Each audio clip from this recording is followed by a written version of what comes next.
Welcome, everybody. We're so glad that you're joining us for Native Movements COP26 overview.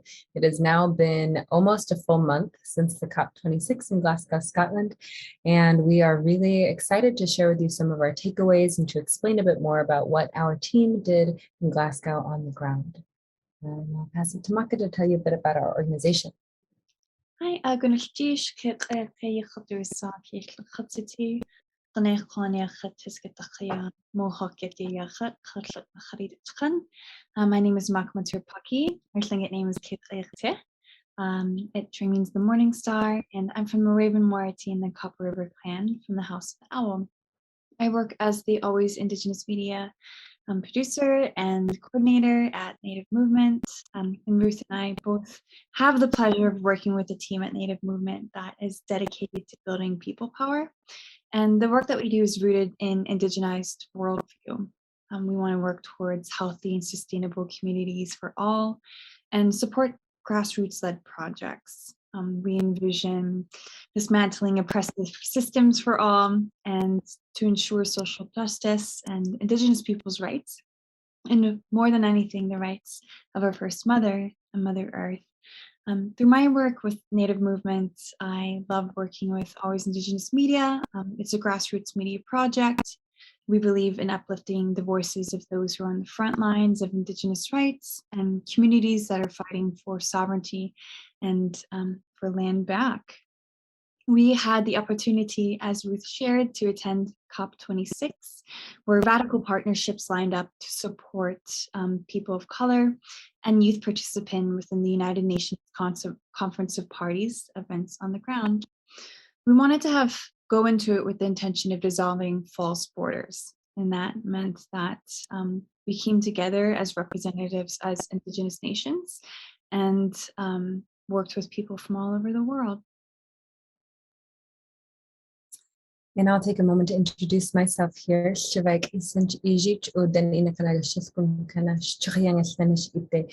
English name is Ruth Miller, and my Dene'ina name is Shivak Isan, and I am the Climate Justice Director for Native Movement. I'm so honored to travel with these two incredible folks here on screen, Maka being one of them for our Native Movement team, and additionally Sam Schimmel, who's a really, really incredible outspoken advocate for our people and who took time off from his schooling to travel with us all the way to Glasgow. However, our three-person Alaska delegation also had the opportunity to spend time with some of our other Alaskan siblings who were there with other organizations, and it's our obligation and pleasure as well to presence Aklasiak, Adeline Amasuk, and Darcy Peters in this space with us as well, because they were really integral to our feeling of belonging there as Alaskan young people. But as Maka shared, we also traveled with much broader partnerships in mind. For the first time in the Pacific, we were able to braid together our different communities across the waters, brought together by the Pacific Ocean from Alaska to Aotearoa and everywhere in between. But additionally, Native Movement has a long lineage of working in close partnership with some really incredible national and international organizing collectives. The first of which I'll mention is the Red Road to DC crew, which includes the Indigenous Environmental Network, Indigenous Climate Action out of so-called Canada, and the NDN Collective, as well as a number of other groups. And of course, we partnered or continued to partner here in this space with really wonderful organizations such as Global Grassroots Justice Alliance, Climate Justice Alliance, Just Transition Alliance. But what this meant is that we had a much broader scope in the approach that we brought to the COP26, because we were able to organize in deep relationship and in deep community. We're not going as just three young Alaskans, but we were going with a whole host of siblings and uncles and aunties, many of whom have been along for the COP processes since the COP began. But additionally, there are a number of different spaces that are active synonymously with the COP. which has included the Conference of Youth. This was the 16th Conference of Youth, COI 16, organized by the Formal Constituency for Young People. And we were able to participate in that conference just before the COP, as well as the COP26 Coalition, which centers intersectional justice with a particular strength in trade unions and labor justice that is hosted by our wonderful allies in Scotland, and builds allegiances and alignment across a huge array of intersectional justice issues and informs the way that we approach COP. So we were also able to participate in the People's Summit, which was a concurrent summit happening alongside the COP, as well as daily movement assemblies, which brought together conversations around Indigenous rights, but also feminist economies, just transition, and other work that we work in parallel with. And we also wanted to elevate some of the other particular youth groups that traveled here or traveled to Glasgow with us, particularly some really incredible and beautiful youth from so-called Canada that worked through the Muskrat Collective with support from Indigenous Climate Action. And we really want to send a lot of love to those young Native siblings of ours who were so inspiring and showed up in such a good way with so much emotion and excitement and power. We saw a huge increase in the number of Indigenous youth present this year. I think something to add that was incredible for our experience on that was it was the first time we kind of created an international youth delegation from Alaska to the islands. And so our relatives were representing mixed bloods from Samoa and Fiji, Aotearoa, Croatia. And I loved that even though we came from opposite ends of the world to come into this space, the values that we held for each other in our communities were the same. And it was incredible to be part of a family like that. They kept us sane when we got into the really nitty-gritty part of what we're going to share next. Absolutely. Yeah, and I think that will be a big theme of our discussion today, is navigating this space, not just attending this space. So we wanted to offer a very brief and very overarching summary of a bit of a backgrounder of what is the COP and the UNFCCC, if you haven't heard these words before.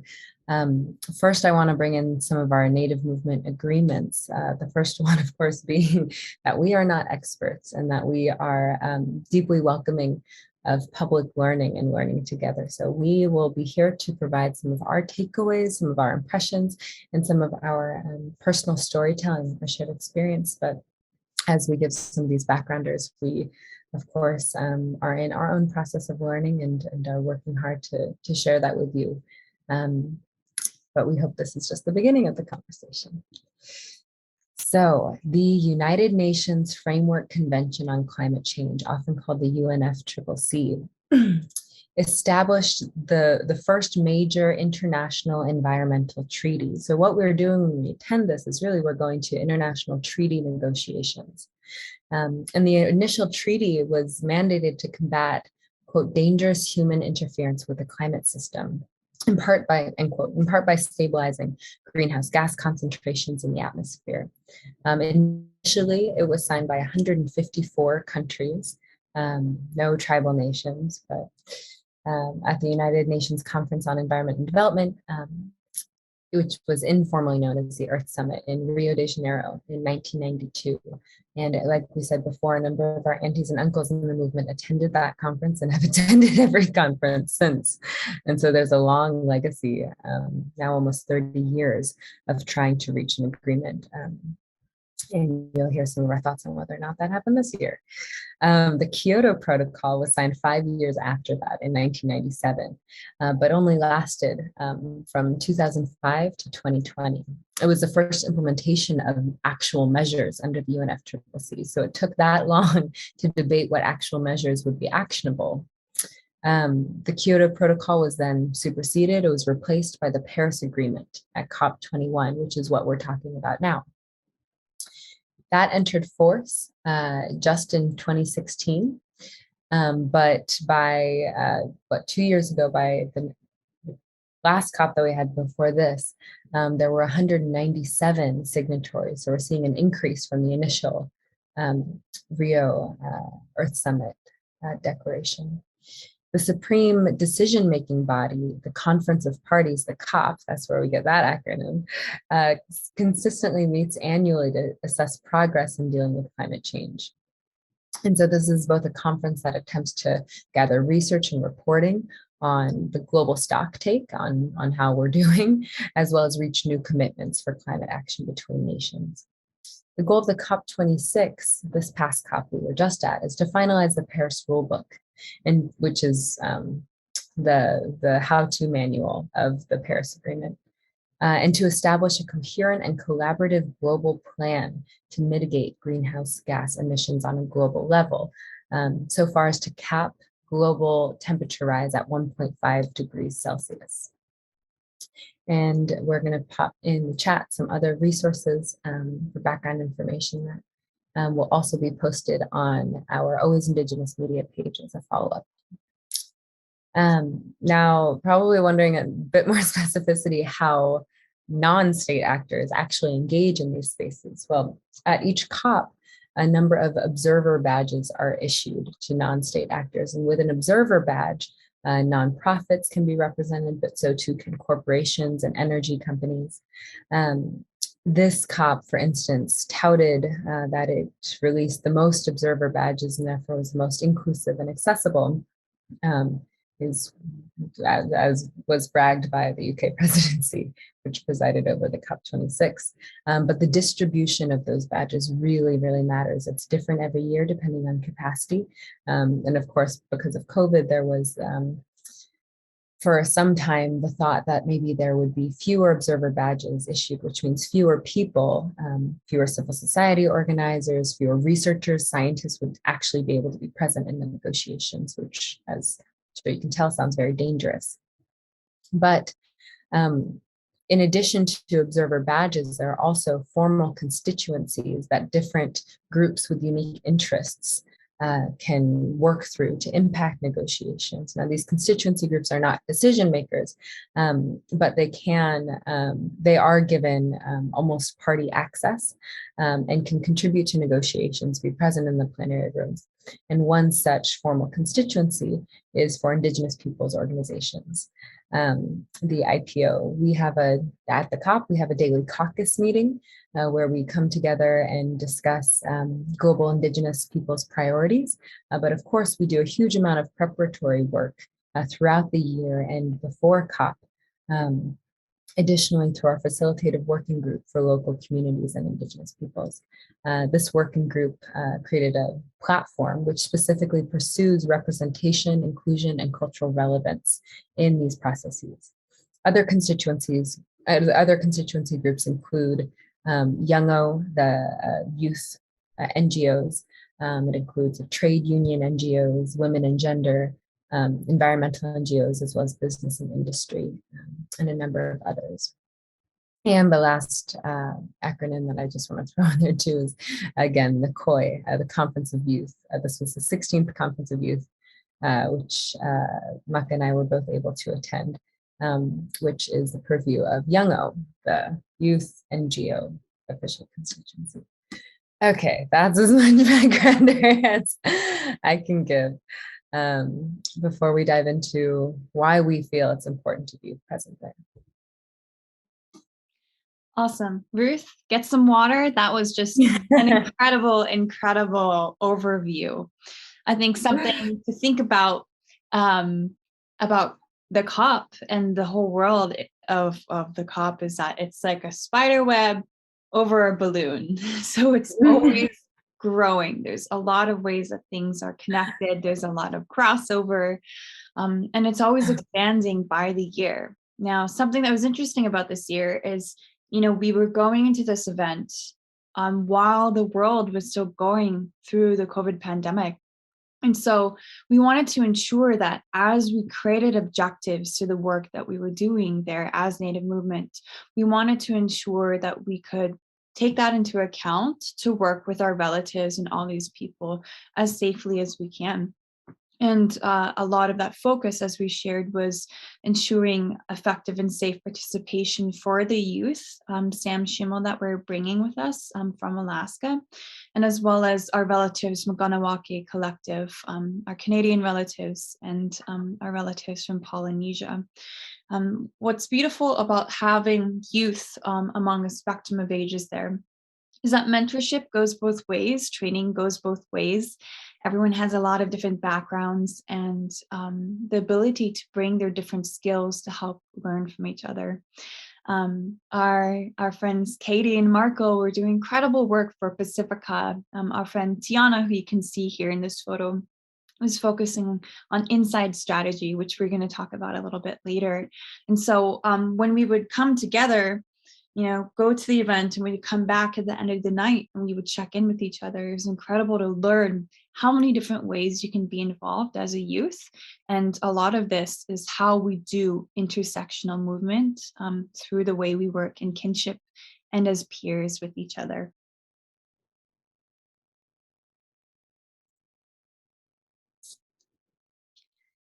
As Ruth shared in regards to their work with youth and with civil society participation.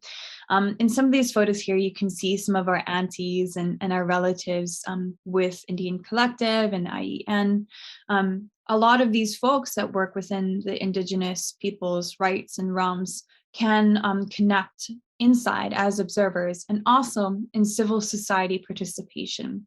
They do so by working to claim space and authority for Indigenous people's voices and people of color and uplifting climate solutions.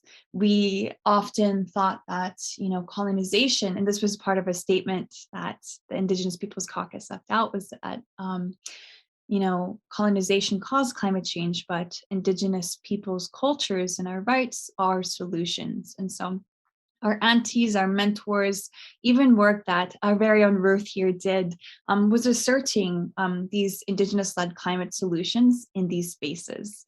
And on my end, we're happy to be sharing out some of these interviews soon, but we did want to, record interviews, and we also hosted events in spaces called pavilions, which,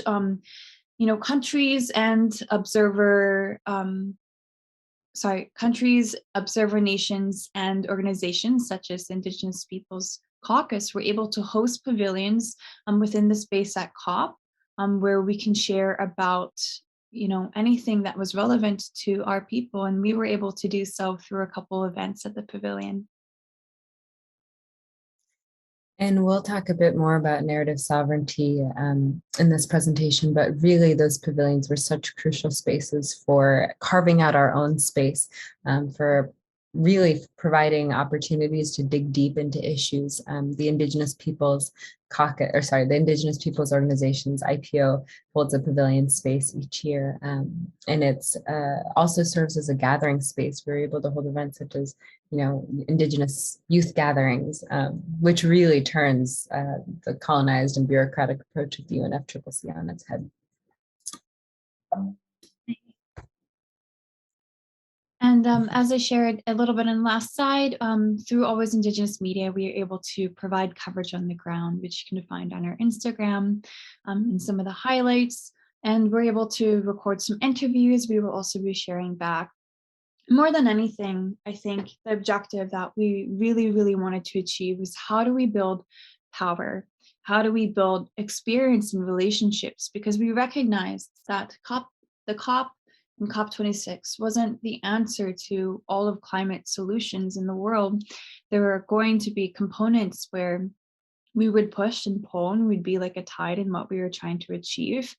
And as we are young people, this work will continue for the next several decades of our lives as land defenders and water defenders and aspiring ancestors. And so the key to that, I think, was having relationship with each other as we continue to do this work for the rest of our lives. And how do we ensure that we can support each other as we continue to reclaim key leadership roles in the movement for the climate and for Mother Earth?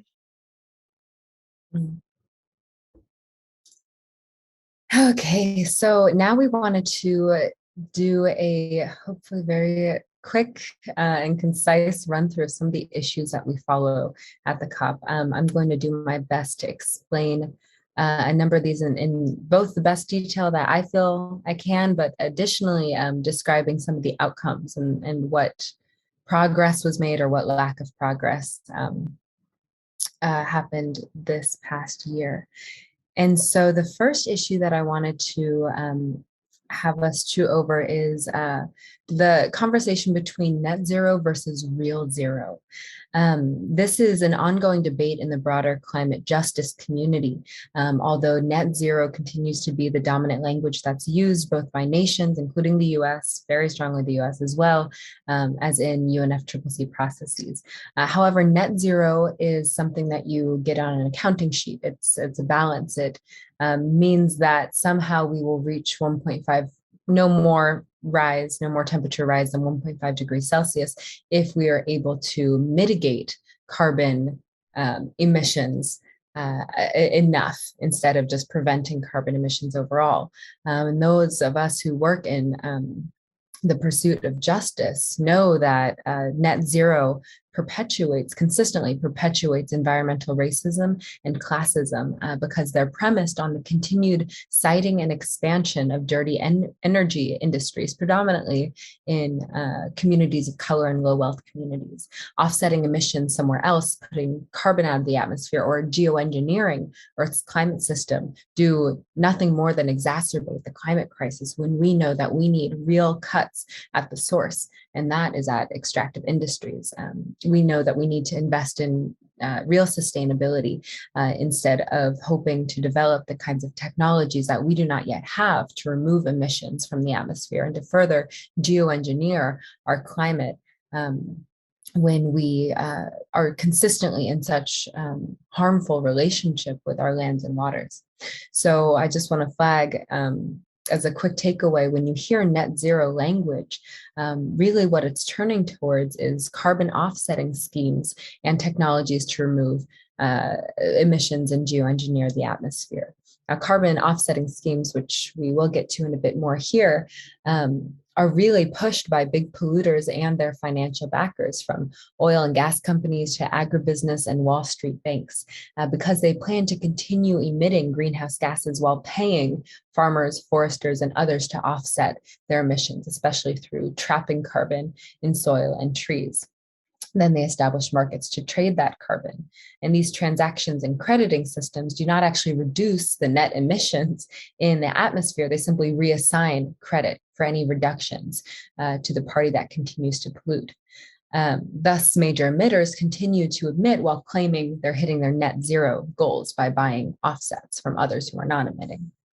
And a note as well on carbon emission removal technologies, corporations and governments are also pointing to these unproven, dangerous, and extraordinarily expensive technologies, which, again, we do not yet have to remove carbon from the atmosphere at some point in the future instead of cutting emissions today. We see some of these ideas for geoengineering even here at home in Alaska. One project in particular that it's almost laughable, but we are putting energy into resisting is the idea of putting white plastic marble-sized balls into the ocean to reflect light and to hopefully decrease the rate at which our oceans are warming. And I think anyone who's ever seen the ocean, stepped foot in an ocean, loved the ocean, can imagine what havoc that would wreak for our non-human relatives, for our marine ecosystems. Instead, what we need to do is move off of fossil fuels. So the second piece that I wanted to add here, I did not put on the slide, but I wanted to make a note about methane emissions. And additionally, for each of these, we have resources that we'll also be sharing. The reason why I wanted to bring up methane emissions, in particular methane, which is one of the most aggressive and damaging of greenhouse gases, is because at COP26, many nation states, over 100 countries partnered to reveal the Global Methane Pledge, which was first announced as an EU-US initiative in September, which is a planned scheme to cut 30% of current methane emissions by 2030. Delivering on the pledge would presumably reduce warming by at least 0.2 degrees Celsius by 2050. And our primary critique is that this is not enough, that we need much more drastic, faster, more effective action much sooner than 2050 if we hope to keep below 1.5 degrees Celsius. And well, okay, I'll get to that. We'll add a link on the Global Methane Pledge that came out of COP26. And so moving next to market-based solutions. Again, I've already discussed this a bit. I think my opinion and our formal policy stance is quite clear. But the reason why Article 6 might come up is because this is the article that governs the trading schemes of carbon markets, Article 6 of the Paris Agreement. And one of the main priorities for this year was to finalize Article 6, which was the major sticking point at COP25. This not only promotes market-based solutions such as carbon offsetting, trading and capture, but it theoretically, it determines processes for accounting. However, we know that it is not ambitious enough in transparency and will often lead to double counting, which means that countries might trade and offset and each count them towards their accounting towards net zero, which we know would not make any difference in the emissions being released into the atmosphere. All of these mechanisms are ways for governments and businesses to continue polluting without cutting emissions at the source. In the end, Article 6 was passed. However, it was very, very weak language, and the UN Secretariat, the Secretariat, as governed by the UK presidency, received a lot of criticism for those last moments. These were last late nights at the end of 2 weeks of negotiations. They did achieve getting language on, we did achieve language on human rights and Indigenous rights excuse me, let me back up for a second. One of the main work areas of the Indigenous Peoples Caucus is to advocate for the protection of human rights and Indigenous rights in Article 6 and throughout the text of this treaty writing. In the end, we were successful in getting language on human rights and Indigenous rights into Article 6, but it was not in an operational, actionable way. Instead, it was with the vague guidance that human rights and Indigenous rights should probably be taken into account.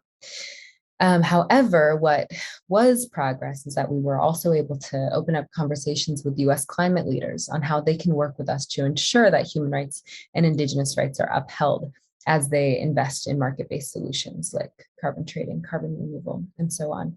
And Jade Begay of the Indian Collective had a really succinct, very well spoken piece out on social media as well. And we really do encourage folks to look at all of our partners' websites and social media platforms to see more details on these takes as well.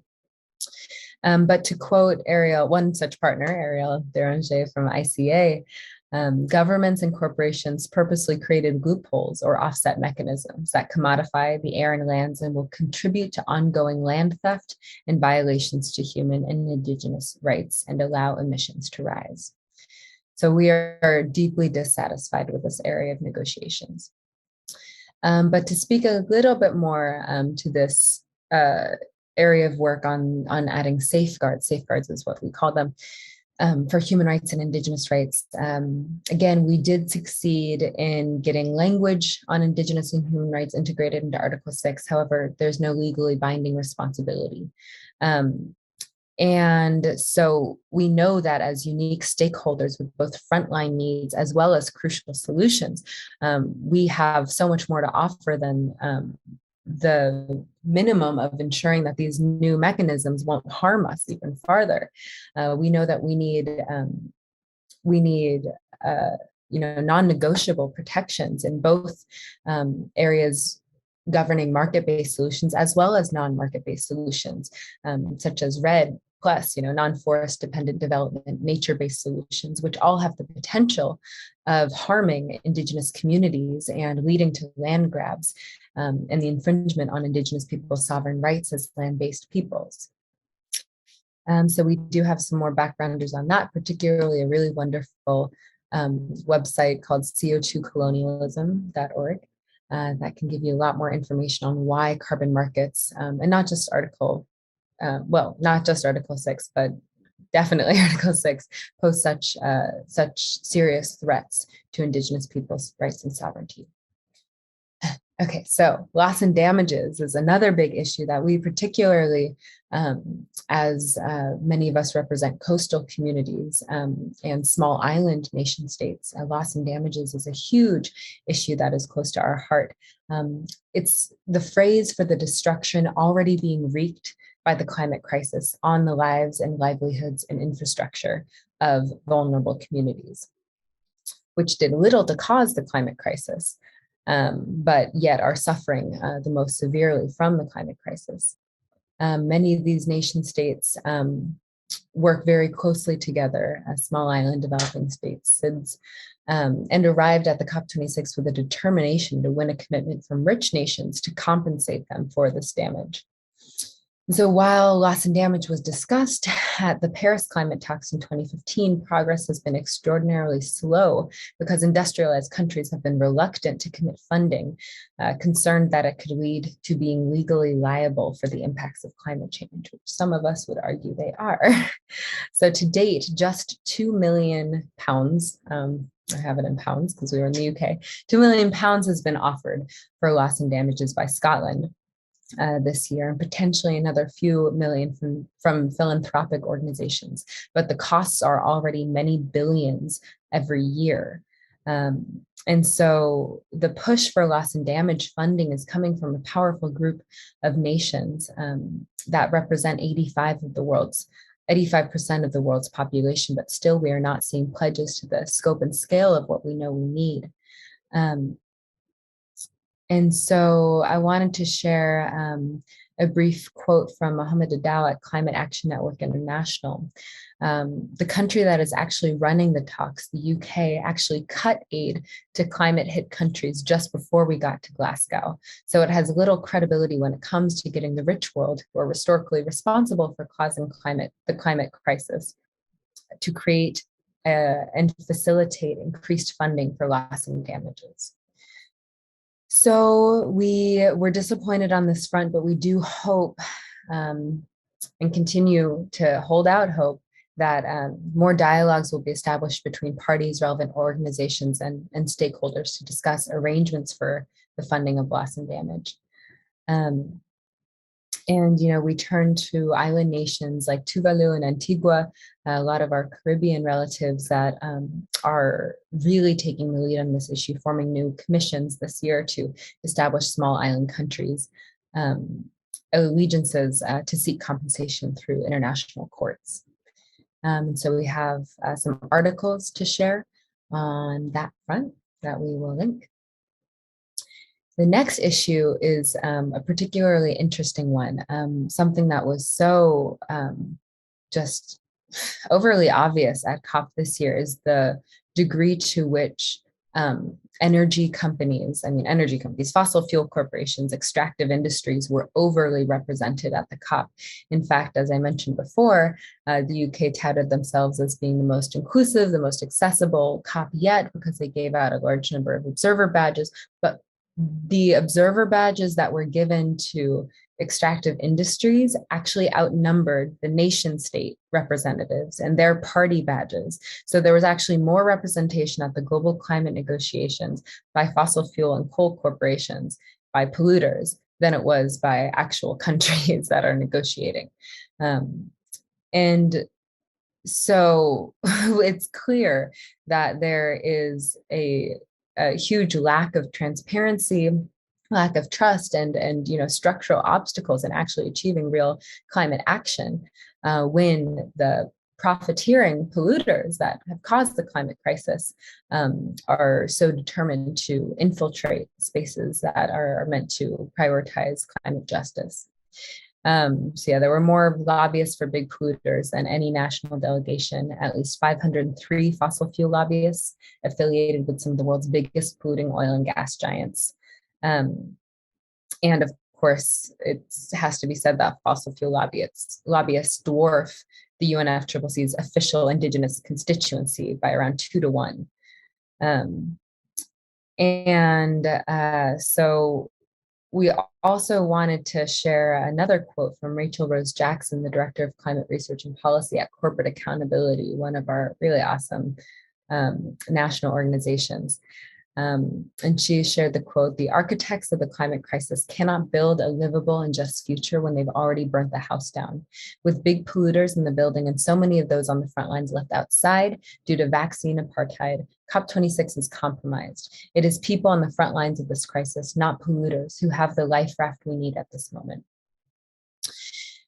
And so as the United Nations Environmental Program shows that many of the fossil fuel producers of the world are still planning to ramp up production in the coming years, burning far more fossil fuels in 2030 than what is consistent with global climate pledges, we know that we need to kick polluters out of the global climate negotiations.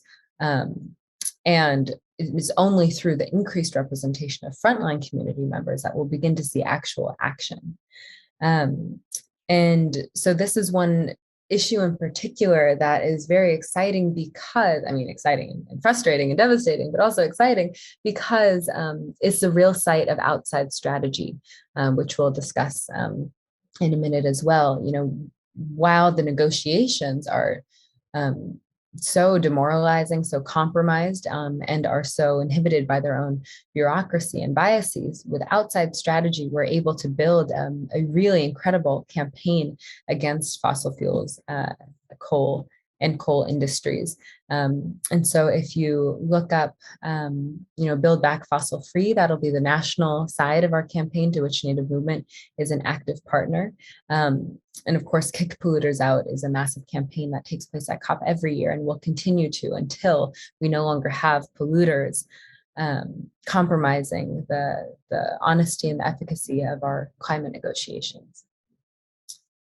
And one last thing that I wanted to add, which I also forgot to put a bullet point on, is deforestation. And the reason why I wanted to mention this is, after all of that doom and gloom, to add a little bit of progress, that world leaders from over 100 countries did promise to stop deforestation by 2030 in a pledge titled the Glasgow Leaders Declaration on Forest and Land Use, which invests $19.2 billion of public and private funds into the prevention of deforestation.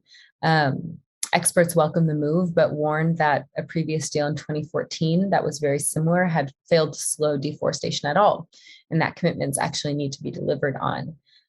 So 141 countries have thus far signed the pledge, including Canada, Brazil, Russia, China, Indonesia, Democratic Republic of Congo, UK, and the US, which cover around 85% of the world's forests. But again, it is very doubtful that commitment will be to the scale of this pledge, because we have no trust relationship that countries will follow what they state.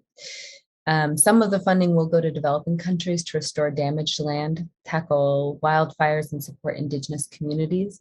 But again, our critique is that 2030 is not urgent enough for the cessation of deforestation. And this will only positively succeed if the role of Indigenous peoples is enforced, and particularly their role in the protection of our ecosystems. And so again, we will share some resources on that. And the last bullet point that I want to talk about is particularly the role of the US. We had the opportunity to participate in a number of high-level meetings and other tactics that we practice at Native Movement. And some of these debates, I wanted to particularly report back on from a US perspective. The first being nationally determined contributions. Another large metric of success from a UNFCCC framework is the idea that each country should establish, should determine on their own their contributions to climate mitigation and the amount that they will contribute to the slowing of the climate crisis. it's interesting. It's the amount that the nationally determined contributions, the amount that they'll contribute to reducing greenhouse gas emissions, as well as mitigation and adaptation strategies, all with this intention of maintaining only a 1.5 degree increase in average global temperatures. However, as written by ActionAid USA and our partners, Friends of the Earth, the fair share of what the US is actually responsible for goes far beyond what they're presently offering. Fair shares are about sharing global emissions reductions based on fundamental equity principles of capacity, responsibility, and need. We know that the US has a huge capacity as a rich global leader to implement new strategies, new technologies, and to shift industry through regulation for curbing our greenhouse gas emissions.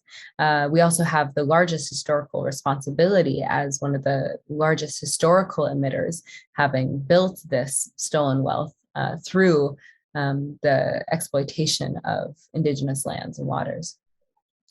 And so just in comparison, the Friends of the Earth April 2021 publication reminded us that a total US fair share contribution to global mitigation is equivalent to a reduction of at least 195% of US greenhouse gas emissions below 2005 levels by 2030.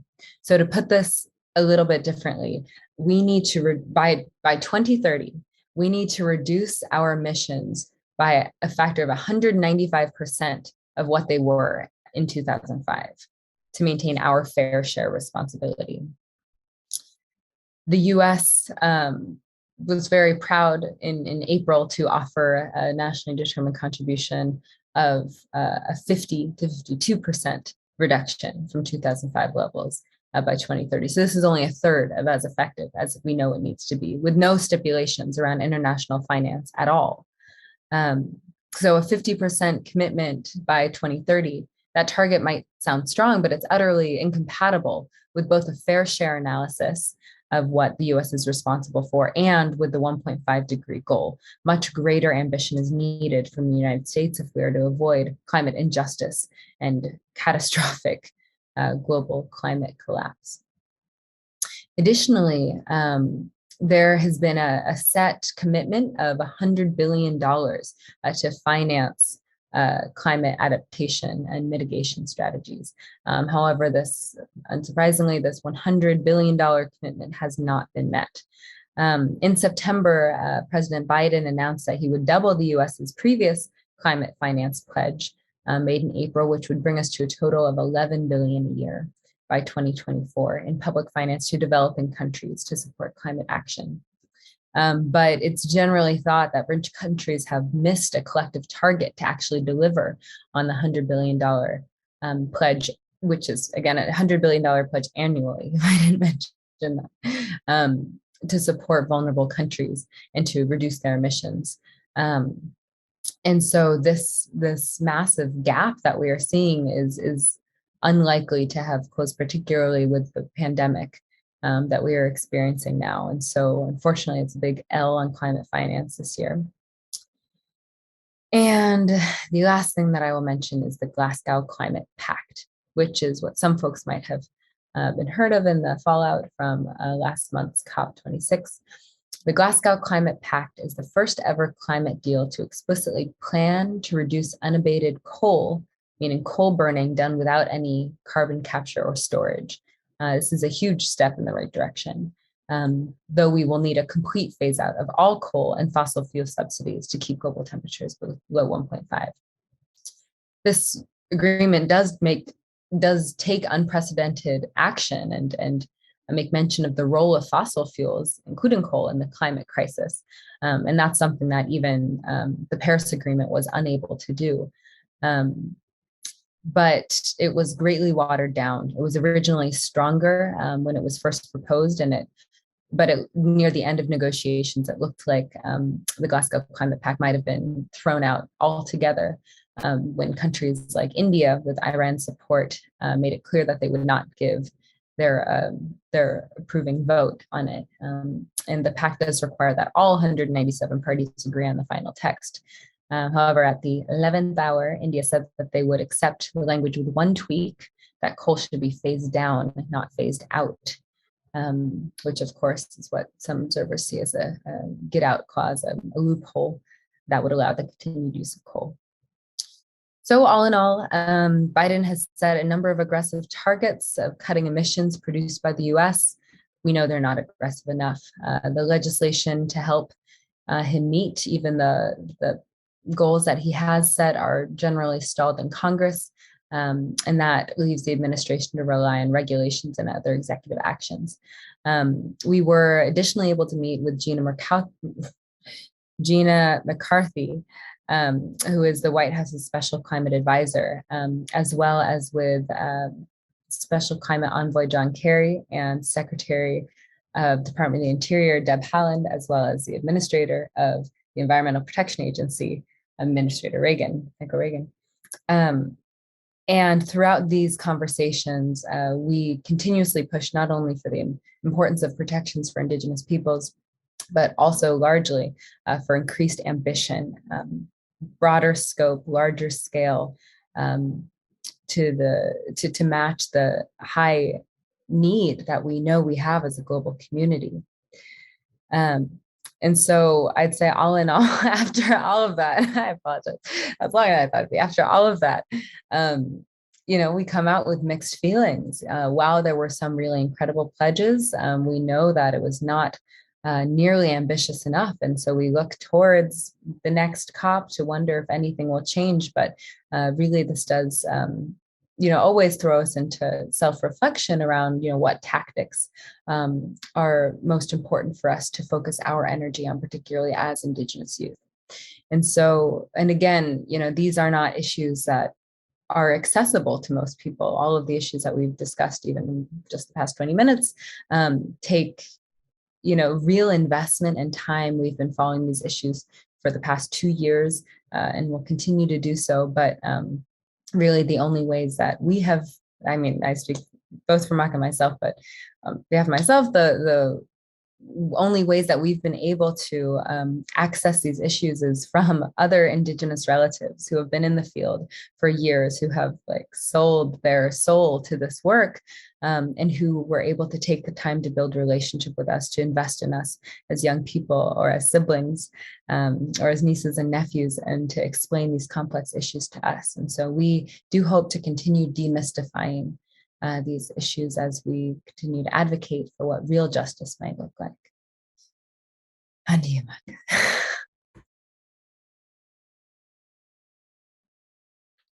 That was incredible. For those that will be watching this on YouTube, we'll make sure to, kind of include what I hope to do as timestamps, and include links so that you can continue to learn beyond the incredible overview that Ruth just shared. So Ruth shared the what, and so we have a couple slides to share the how we do some of these things. Ruth did mention the meetings. So for example, the meetings with Deb Haaland and John Kerry and Gina McCarthy are examples of the meetings that can be set up when you're at the COP with US government. And within these spaces, I think what was interesting was that we had a limited amount of time. We had the things that we needed to focus on specifically from the Indigenous people's rights. But these are the types of relationships that's important for us to assert and continue to maintain when we're all back on US soil. And so how do we go to them in good relationship and as good relatives, and how can we hold our leadership accountable for Indigenous people's rights at every stage of the work they do, whether by the community, by the tribe, by the state, or by the nation when we're back here in the United States.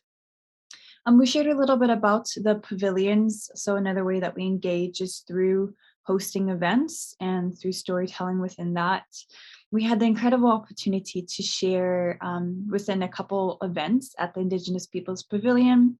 The first week, we hosted an Indigenous youth gathering where we had relatives from the Global South, from Sami territory, the relatives from Ganawake Collective, our relatives from Pacifica and from Alaska, to just name a few, where we just stories shared. There was no intention or strategy or some type of outcome we had other than just connecting.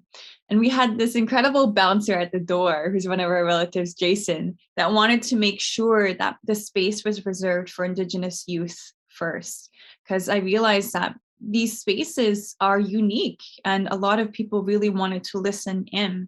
And that's something I took away from there, is how do we continue to assert spaces specifically for Indigenous youth to connect with each other and strategize for survival and for success. And I mean success from the Indigenous sense and not a Western sense where we needed to be productive by X amount of meetings or we need to, assert ourselves at X amount of events. But how do we ensure that within these hosting of events and gatherings, we center around what it means to gather and what it means to storytell and have these narratives? Because once all the smoke is cleared and all, the bullet points and everything has gotten to the next stage it is, we connect back to the why we're doing this. And it comes back to our villages, our stories, and the types of ancestors we want to be. And so Ruth did an incredible amount of work to tell these stories on her end as well. One particular memory was through NPR. Because our schedule was so packed, NPR came to our Airbnb and they had dinner with us, and they did an incredible story that I'll link in our bio here to share out about the why people like Ruth come here and people like all the relatives we're working with come so far and the who they're doing it for. Is there anything you wanted to share on narrative before we go to the next slide, Ruth? I think too, it's, it really has to be interrogated, which stories make it out of COP. So often, actually we found this year, although we often struggle with the media, this year there were many reporters that were very eager to tell the story about representation or lack thereof of Indigenous peoples, but that comes to be the only story that we're allowed to tell. And we end up spending more time talking about how underrepresented or misrepresented our people are, instead of being able to offer our real expertise, our traditional knowledge, our ancestral and sacred cultural stories, but additionally, maybe our professional opinions as community organizers or as researchers or scientists. And so really what deep decolonization means and what actual diversity and inclusion means is not just talking about representation or diversity or inclusion. It means manifesting it in a real balance of who is able to express themselves freely and on their own terms at conferences such as this. Yeah, absolutely. Thank you for sharing that. I think something to note is that it's important for Indigenous peoples to host their own narratives and stories, because so often our stories are romanticized and made into climate tragedies that are, I feel like they're not always completely representative of the love of who we are. It's like, oh, they're suffering, look at them suffer. Okay, here's a new story for today. And so we wanted to ensure that through the media and storytelling in the spaces we did that, we could make sure that we could represent our own people through kinship, through understanding of a relationship to Mother Earth, and to not allow ourselves to be tokenized. There's pretty funny ways that storytellers there do. Like I had one man, like he really wanted to interview me, and I didn't want to be interviewed because I realized I'd be tokenized in that space. So I left the building and he threw his card out like a paper airplane out the window at me and told me, you need to email me, you need to be interviewed for my magazine. And I recycled it, but that's why we come back to the storytelling by our own people and wanting to ensure how do we help our relatives and those that are non-Indigenous understand how to tell these stories from a very personal space and as good allies and as good relatives.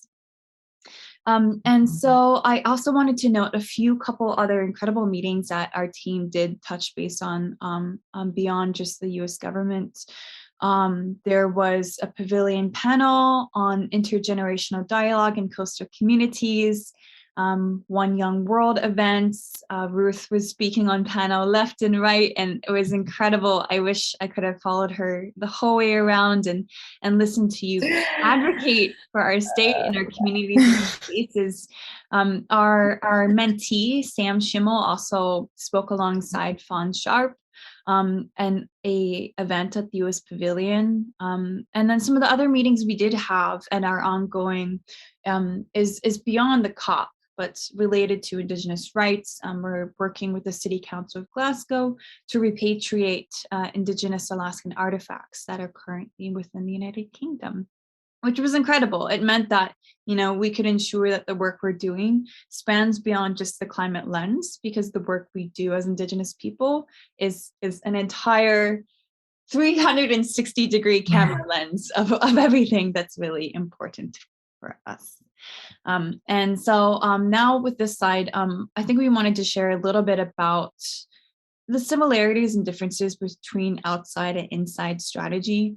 And I think for me, as someone coming from the village I do in Yakutat, I've been learning a lot of what outside strategy can mean in the really different environments we're at. There's a lot of people that really specialize in outside strategy there in creating actions and events where they can communicate these narratives to media, they can communicate to the public, and especially, engage with people that don't have those badges to get into these spaces, people that are literally gated out from having their voice heard or to learn. And so outside strategy events and actions can occur within the gates of COP26, but they need to be sanctioned and they need to be approved.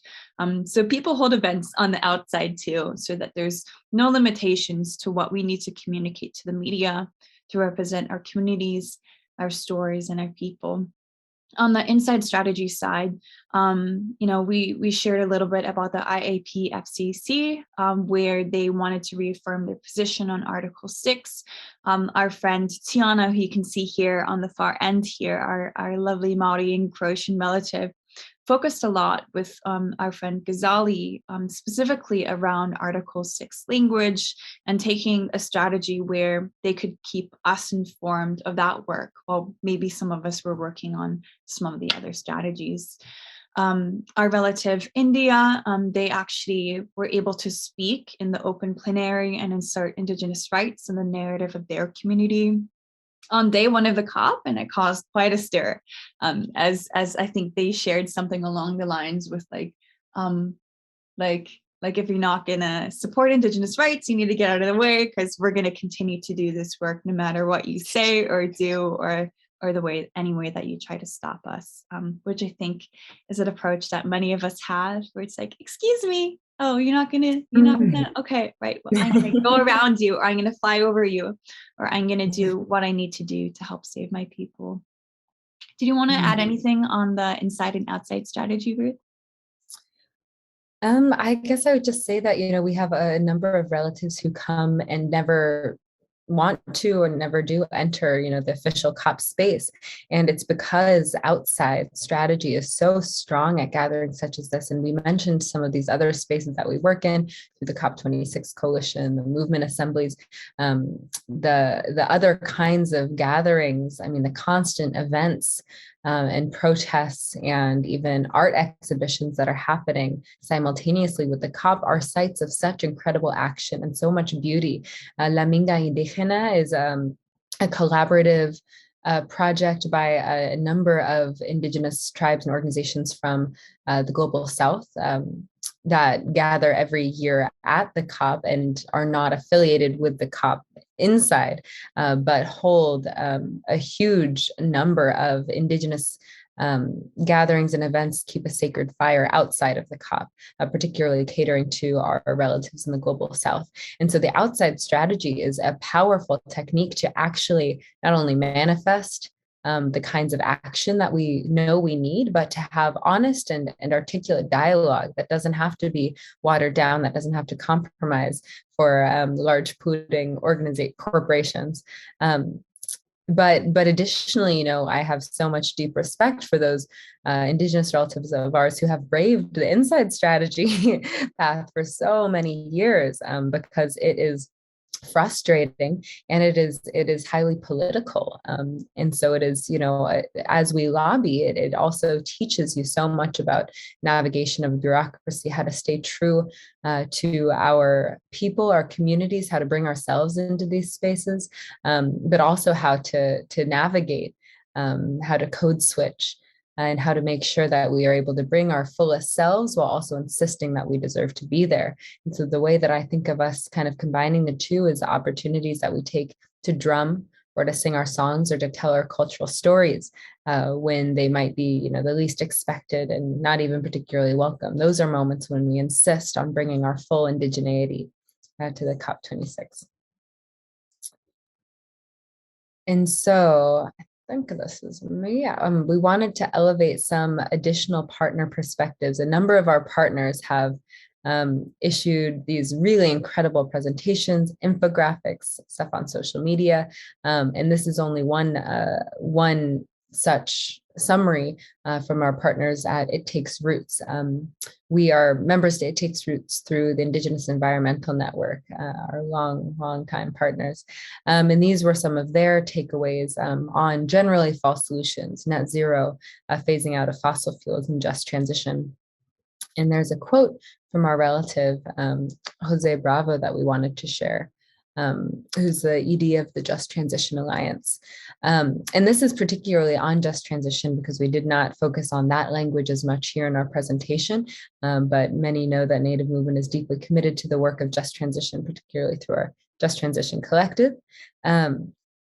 And this quote exemplifies the ways that oftentimes, even with the power and the loud voices of our peoples, our truth speakers inside these halls, these terms get so greenwashed and co-opted that even something such as just transition, which at its core is bringing us back to right relationship with our Mother Earth, right relationship with one another, right relationship with what participatory government should look like, right relationship with labor and work. Instead, just transition has been, again, watered down. It no longer resonates with, the do no harm mandate to protect Mother Earth. So even when we see these kinds of terms that we're so familiar with being tossed around at the COP, it's important to interrogate how they're being brought into action or how they're not. So just to uplift Jose Bravo's last words, the legacy of energy pollution continues. So we had some questions for all of you that we wanted to share as an opportunity for you to reflect. And these were kind of picked up from a number of conversations, like cookie crumb trails. Maka, would you like to read some of these or share your thoughts on them? Yeah, absolutely. I think, and we would love for you to share in the comments if you're watching this through our Instagram or YouTube. We'd love to join in this conversation back and forth with you. I was thinking of how I actually want to spend my time and my voice as someone that's still fairly young. I want to continue to find the best and most effective way I can be a good ancestor in these spaces, but also make my people's voice heard. And so I think a question we'd love to ask you is if you come to the COP27, if you're a young person preparing to come to a previous COP, like what are the ways that you want to make your time and make your voice heard in spaces like the COP. We also would love to hear, like, if it's not through this platform of UNFCCC, What are ways that you think that our Indigenous communities can continue to achieve collaboration through global climate action? And then the last one is one that we always discuss within these spaces, which is why aren't Indigenous rights, inherent Indigenous rights, represented within our own delegations and voting privileges at the UN?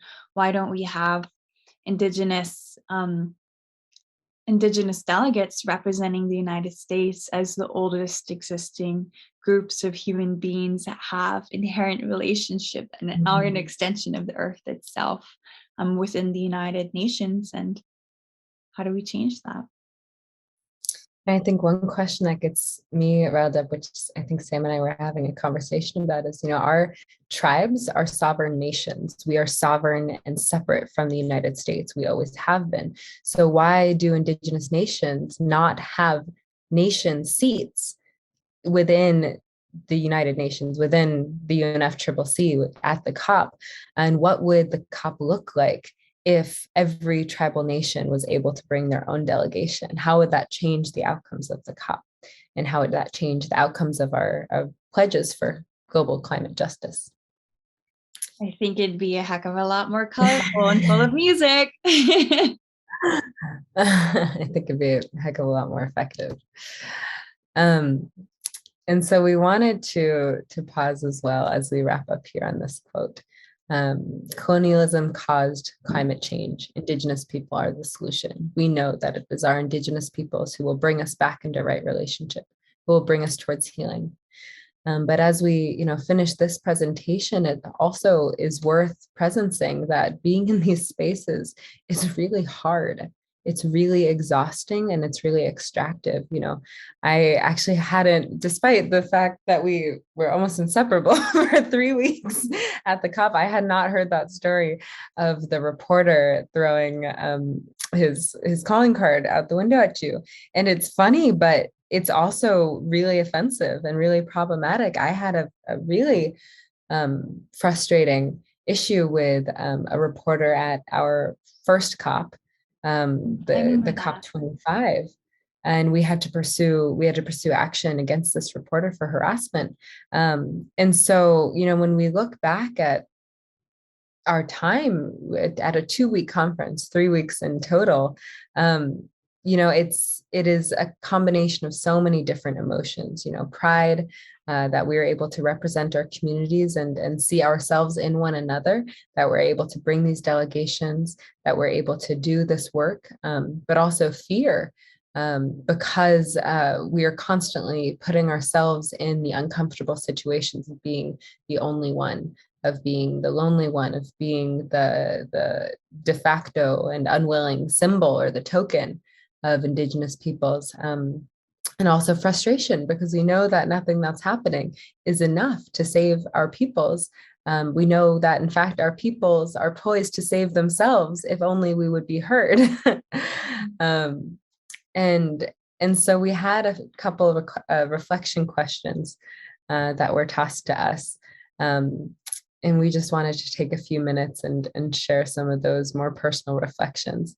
And the first one was, what was a spirit-lifting, joyful moment? What do you think, Maka? Oh, I so as I shared, we stayed in a delegation with relatives in Polynesia. We came home one evening, and we had a lot of young aunties in our group, that all wanted to wash the dishes because we all wanted to take care of each other, and we all wanted to ensure the house was clean and the food was fed and people had slept. And one of our friends, Katie, was physically dragging Tiana down the hallway, I think by her legs, to get her away from doing the chores because she wanted to rest. And I think I was in a hallway where I looked out and I saw her getting dragged through the foyer, just getting dragged. And everyone was laughing so hard and we were crying from tears of mirth and joy because it was a moment of being hilarious, of being kin, of being peer, despite it being really incredibly intense days where you're claustrophobic from the crowds, where you're worried because we're still in the pandemic, where you may have had a really hard meeting with an official that just completely sought to silence your perspective, that we still took care of each other in really funny and uplifting and slightly ground grazing ways. Mm. And I think that's, I mean, the only way we could have been there. And that's why we knew we needed to travel that way as opposed to our first years, is because we can only do this in community. That's how we work. We can only do this in community when we're there to support each other. I think something that was similarly spirit lifting for me was those moments of rest when we could all finally grab some food after a whole day of running around with our heads cut off. When you can finally just sit down and look at the people around you. We had some really amazing and tender moments of meeting other young people from all over the world. But those most tender moments weren't when we were meeting in a conference. It was all the in-between bits when someone would happen to take the chair next to me and we would strike up a conversation about our home communities.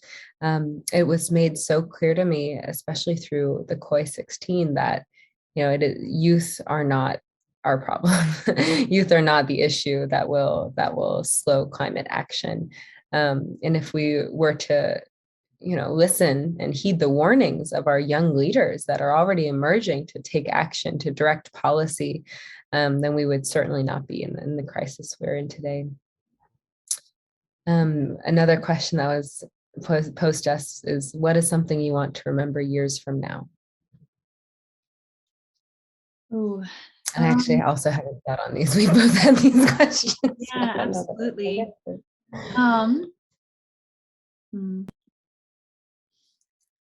I think for me, because I'm still thinking.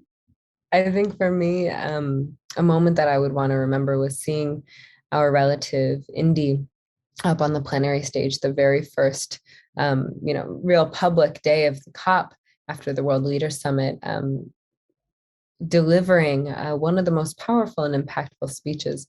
This opportunity was given after they've spent 6 years in these global climate negotiations as a young Indigenous person. And they were able to deliver such a powerful and emotive and meaningful address, which should be available for folks to view, that the entire room was brought to a standstill. These global leaders, these negotiators were made to listen to this one Indigenous person's voice, if only for a few minutes. And to be in that room supporting them with another Indigenous young friend was, it felt like so many more of us were represented in that one moment. And it really set the tone and set the stage for what was at stake at this COP. And it was powerful to hear the ways that colonization has led us to this moment, how white supremacy and capitalism have led us to this moment, how extractive industry has led us to this moment, to just hear that braided together and laid out in one of the first addresses of the COP26 was powerful. That's something I want to remember years from now. Yeah, that's incredible. I'll find a way to link it in our bio and the stories here. I think for me, it might have been the march. We asserted Indigenous groups of people to be at the front of the global Day of Action march, and so we were marching and we were chanting and we were singing. We had our banner, which I think if you pop back to that previous slide, Ruth, people might be able to see the one that had the well, this is an example from the march, but I think at some point we looked behind us and it was thousands and thousands and thousands and thousands. I think they said maybe 50 to 100,000 people at that march that day, and to feel overwhelmed because it felt like, wow, there's thousands of people behind us. We're in the space where we get to lead this today, and what will the world look like if the world followed Indigenous people's rights? It would be incredible, be beautiful. I think it's also like we talked about, like what was a time that was like scary where I doubted myself.